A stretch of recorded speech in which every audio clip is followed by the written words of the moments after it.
Hi friends, ఈరోజు మనం పుట్టు ఎలా చేయాలో చూద్దాం. దీనికి నేను తీసుకున్నది రాగి పిండి మరియు బియ్యపు పిండి రెండు సరి సమానంగా తీసుకొని చేశాను. తర్వాత ఇలాచీ ఒక 2 కావాలి, బెల్లం తురుము, కొబ్బరి తురుము.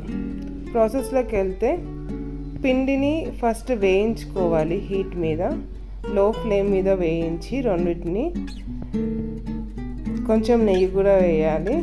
అవన్నిటిని కలపాలి. కలిపినప్పుడు మనకి జస్ట్ ఇలా ఉంటబట్టేలాగా ఉండాలన్నమాట. కొంచెం సాల్ట్ కూడా వేసుకొని కలుపుకోవాలి. ఈ విధంగా ఉంటబట్టేటట్టు వస్తే పిండి రెడీ టు కుక్ అన్నమాట.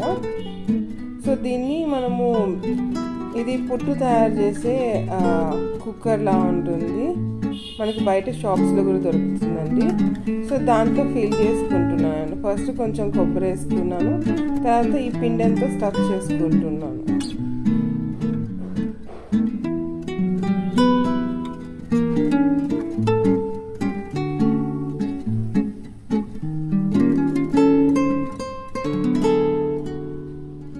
మీరు కావాలంటే లేయర్స్గా కూడా వేయచ్చు. కొబ్బరి ఒక లేయర్, పిండి ఒక లేయర్ లాగా.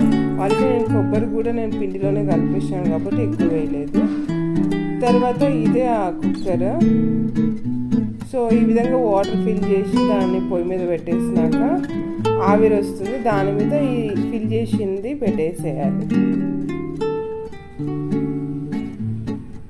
సో ఇది ఒక 20 to 25 minutes మీడియం ఫ్లేమ్ మీద ఉడికించాలి. తర్వాత మీది పుట్టు రెడీ అయిపోతుంది. సో పుట్టును దించేసినాక దాని వెనకాల నుంచి తోస్తాం, ఒక స్టిక్ లాగా వస్తుంది.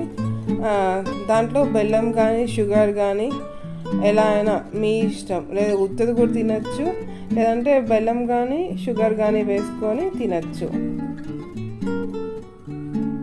లేదంటే కేరళ స్టైల్లో కర్లే కర్రీ అంటే నల్ల గుగ్గులతో కర్రీ చేసుకొని దాంతో కూడా తినచ్చు. హాయ్ ఫ్రెండ్స్, ఇప్పుడు ఇంక పుట్టు రెడీ అయిపోయింది. 2-3 ఏళ్ళు అయిపోయింది ఈ కుక్కర్ తెచ్చి పుట్టు చేద్దామనేసి. ఇప్పుడు కుదిరింది, ఇలా చేసింది మా ఆవిడ. హాయ్, ఎటకేళ్ళకి పుట్టు రెడీ అయింది.